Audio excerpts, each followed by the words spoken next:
んにちは、明治の猪俣です。今日はコットンタイム1月号に掲載のこちらのちょっと貝の形をしたラウンドファスナーポーチを作っていきます。底が長方形になってマチがたっぷり取れているポーチになります。で、動画の方で紹介していくのはこちらのマリメッコの生地を使ってみました。で、実際使った生地がですね、ちょっとラミネートに近いので少し縫いづらさがあるんですけれども、今回書籍の方で紹介しているのはリネンの生地に接着芯を貼っています。こういう使い方もできますので、生地選びの参考にしてください。で、こちらは試作で作ったオックスの生地で作っています。で、内側も外側もオックスの生地にしています。で、中はね、こう手芸道具入れたりしてちょうどいいサイズ感になってますけれども、化粧ポーチなどにもおすすめなサイズになっています。持ち運ぶ時にもですね、ちょっとコンパクトなのですごくね、使いやすいかなと思います。作り方はね、少し難易度ファスナーなので上がるんですけれども、作り方ちょっとね、動画の方を参考にしていただきながらゆっくり進めていただけたらと思います。こういう風にね、こうマチがちょっと三角に見えてちょっとね、可愛らしい形になっています。それでは早速始めていきましょう。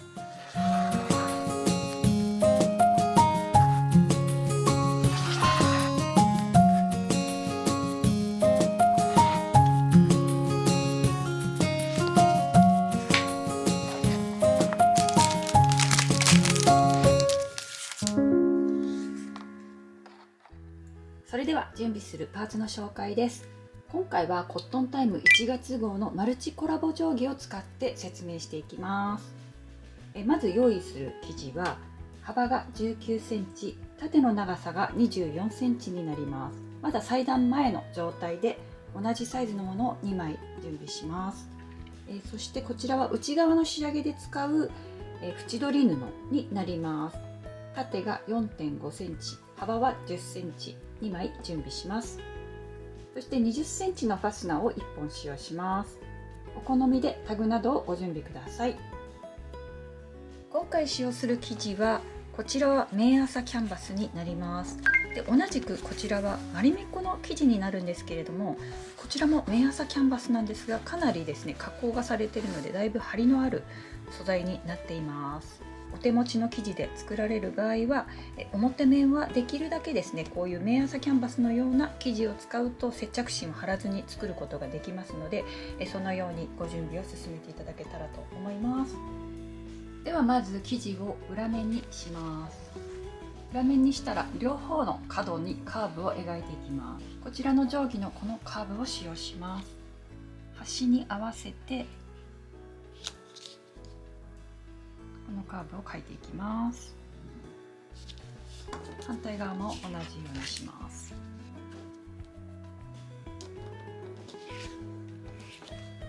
両方の端にカーブが描かれたところです。もしこちらの定規がない場合はお皿などを使って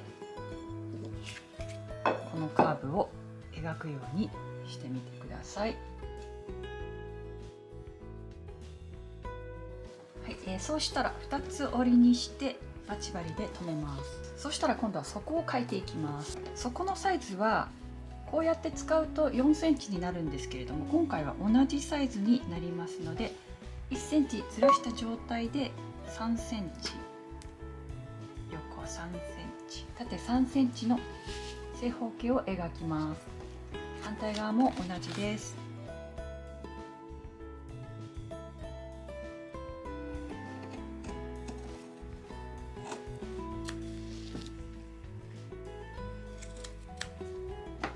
では内布も同じようにして切り終えたところです。で、ここの切り落とした底の部分はファスナーの脇のタブに使いますので、このまま残しておきましょう。実際に使われるファスナーのこの幅を見て、今回こちらは 2.5 センチになりますので、こちらに合わせてファスナーのタブの方も作っていきます。で、切り落としているのが3センチになりますので、ここから5ミリ切り落としていくことになります。こちらで4枚切り落とせたところになります。で、ファスナーの方の長さをこの端から端までの全体の長さを23センチに揃えていきます。この長い部分を均等に切り揃える必要があります。ホイールファスナーの場合はだいたい24センチになっていることが多いので、その場合は 0.5 ミリずつ切り落とすようになります。でここでまず最初に調整をしていきます。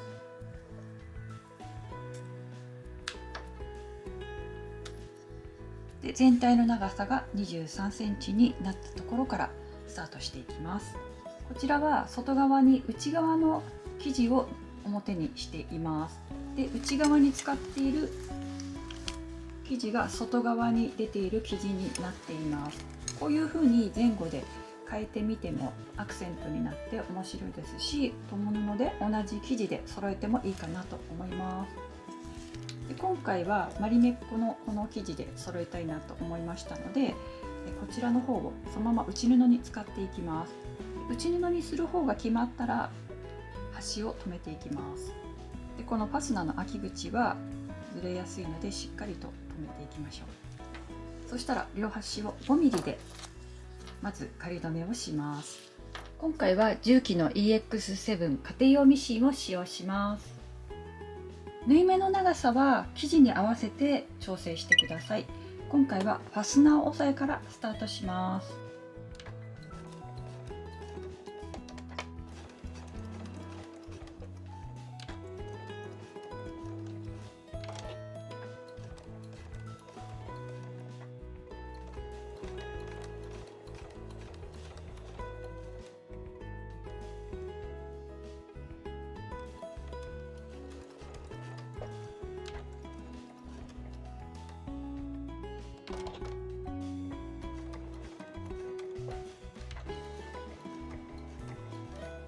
でお好みでタグなどこの時につけてください。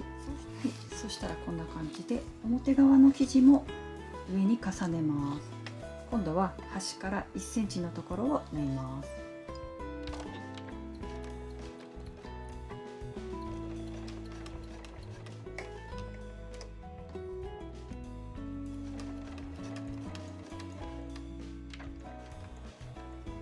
はい、そうしたら縫い終えたところです。最初に 5mm で縫って今1センチで縫い終えたところです。そしたらこれを表にひっくり返します。そしたらこの際を縫います。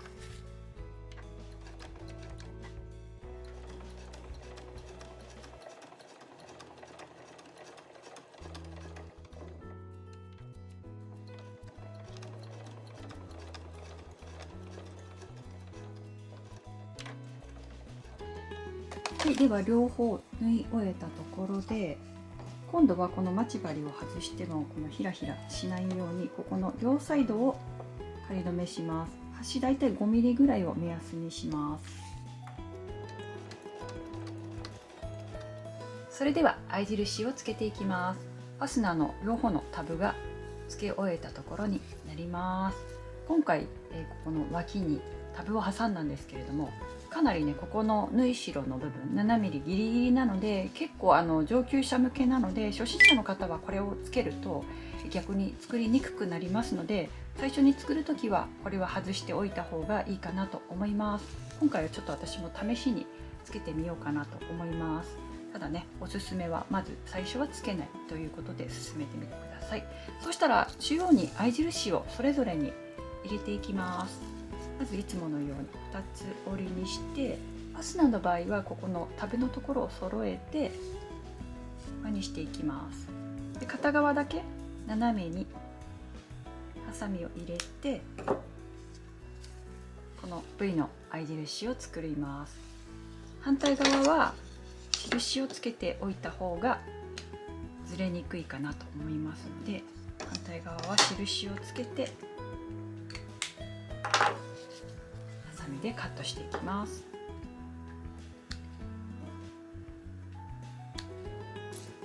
で同じようにしてこちらも中央の合い印を入れます。はい、では中央の合い印がすべてついたところになります。そしたら表布からファスナーをつけていきます。まず中央の合い印で合わせましょう。そしたらこのタブのこの端のところを揃えます。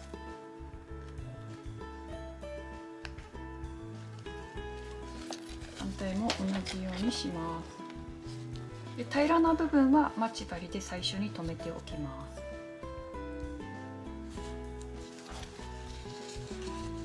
カーブだけ残しておきましょう。でこんな感じになります。そうするとこのカーブの部分だけちょっと浮いた感じになるので、ここでまず切り込みを入れていきます。このカーブだけ残しておきます。カーブの強いところだけ、だいたい縫い代が 7mm になりますので、ここは 5mm で 7mm 間隔ぐらいで少し切り込みを何箇所か入れていきます。これは深く切り込みを入れすぎない方がいいですね。でこうやって広げてカーブを揃えていきます。反対側も同じようにします。やりにくかったらファスナーを開けて進めてください。だいたい5箇所ぐらいですね、切り込み入れましたね。ちょうどそのぐらいになるかなと思います。はい、そうするとぴったりカーブがね揃ってきます。この端から 5mm を縫います。では1センチ先に針を下ろして返し縫いからスタートします。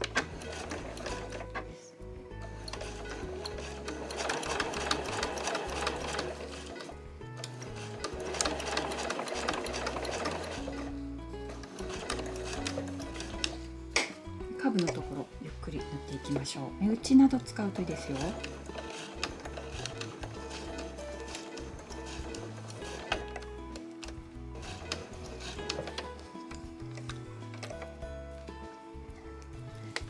こまで来て一回ファスナーを閉じちゃいます。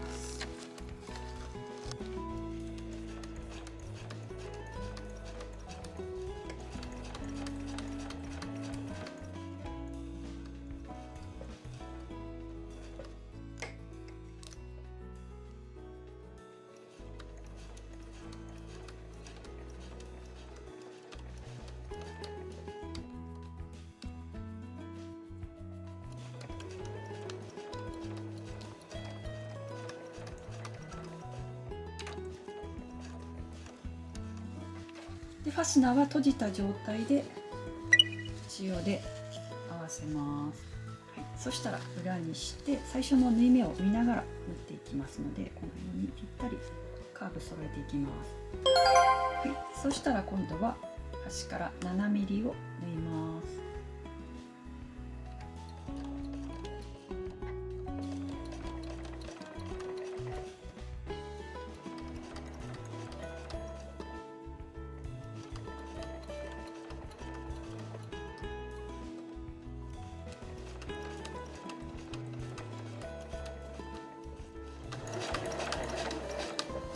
はい、そうしたらこのカーブのところまで来たらファスナーをずらしてあげます。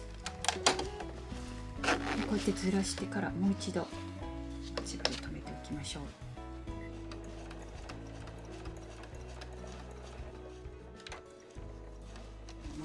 そしたらこのカーブのところ切り込みを入れていきます。同じ場所に切り込みを入れていきます。ちょっとめくりながら切り込み入れましょう。そしたら反対にしてこのストライプの方もカットされるようにして同じ場所をもう一度カットしていきます。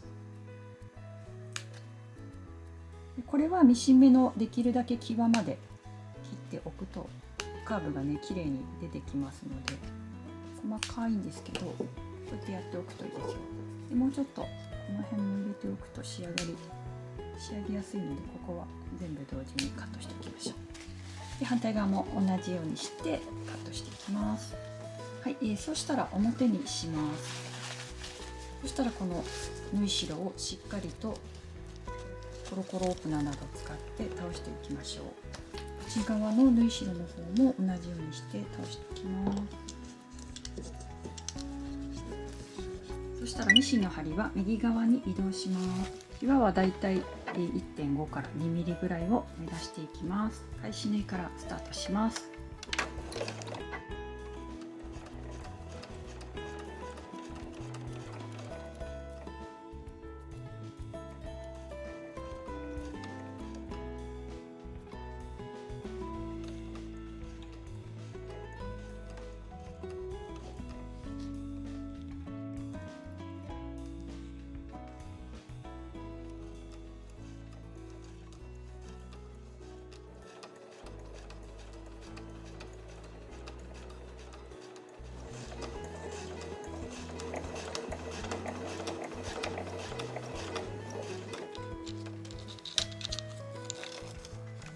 ここでファスナーのアジャスターを動かします。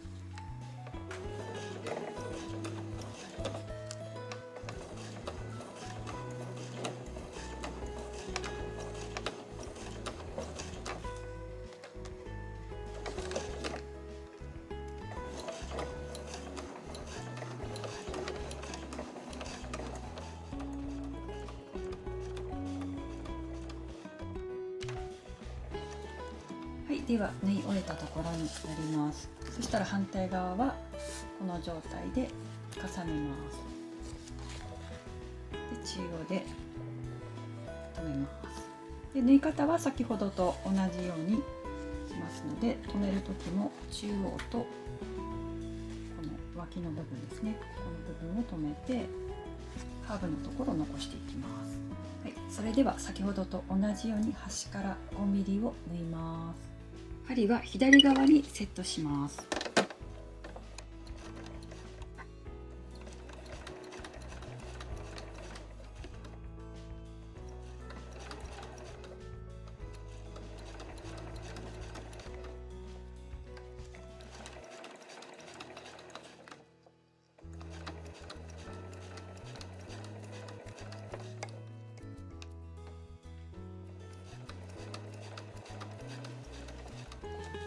やりづらくなってきますけれども、こうやってずらしておきましょう。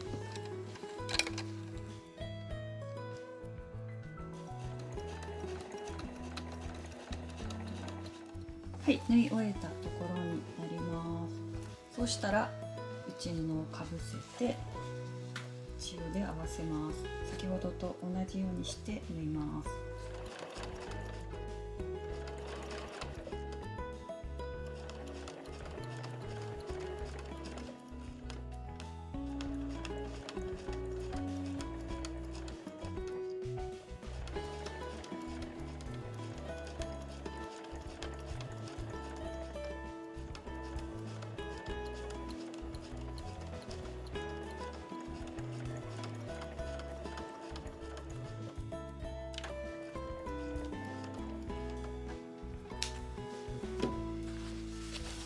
ここから表に出していきます。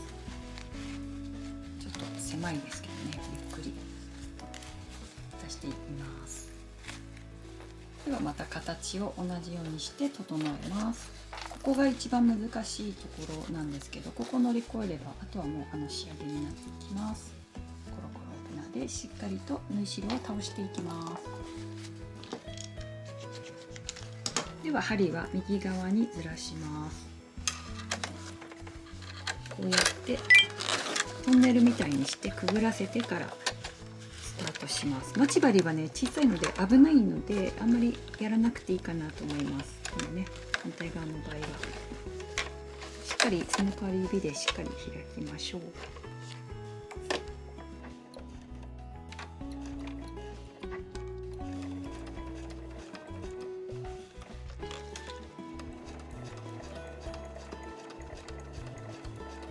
これで縫い終えたところになります。いかがだったでしょうか。結構ね難しかったかなとは思いますけれども、ここ乗り切ればあともう少しなのでもうちょっとだけ頑張りましょう。そうしたら一度裏にします。はい、では裏にしたところでこの底を縫います。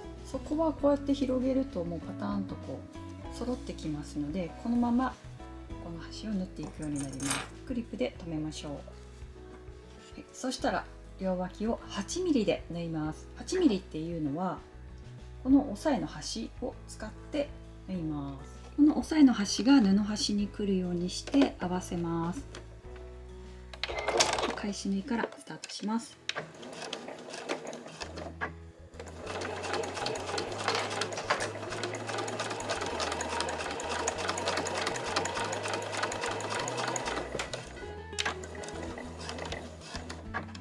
じゃあ同じようにして反対側も縫います。はい、こんな感じで縫い終えたところになります。そしたら縁取り布を準備します。縁取り布はまず最初に2つ折りにします。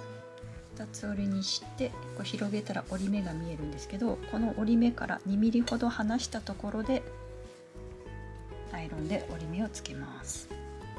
この中央からはだいたい 2mm ぐらい開けておきます。布の厚みに合わせてこの開ける部分は変えてみてください。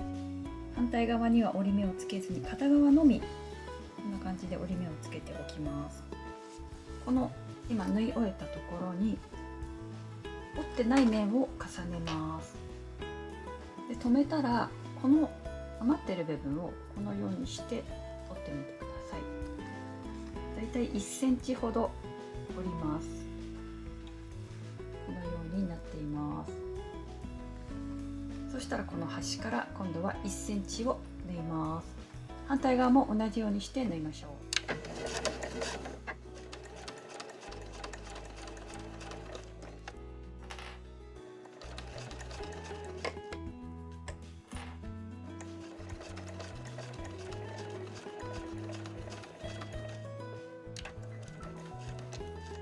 はい、では縫い終えたところになります。そしたら裏にしてこう立ち上げます。で折った部分、この部分をそのまま広げておきましょう。広げたら縫い代を包むようにして最初のこの折り目のところに合わせてこんな感じで合わせて重ねていきます。際を縫います。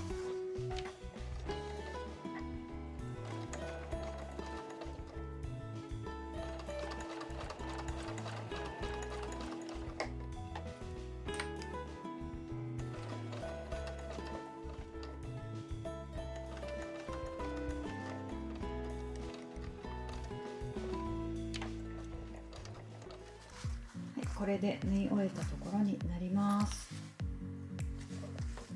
では表にしてみましょう。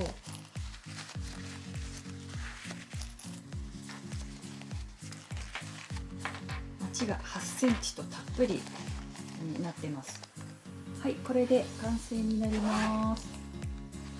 はい、いかがだったでしょうか。結構ねカーブ難しかったかなと思うんですけれども、皆様いかがでしょうか。こうやってつながってると小さいものは非常に縫いにくくなりますので、皆様のレベルに合わせて例えばそこを継ぎ合わせていってもいいかなと思います。使うのが楽しみです。ここにタグとかつけても可愛いかなと思います。ただねマリメッコの生地なので今回はできるだけ装飾はしないで、ここにちょっとねタブをつける程度にしてみました。よかったら皆様の参考になれば嬉しいです。それでは最後までご視聴いただきましてありがとうございました。動画が参考になりましたら高評価とあとチャンネル登録の方もよろしくお願いします。コメントもお待ちしています。それでは次回の動画でお会いしましょう。ありがとうございました。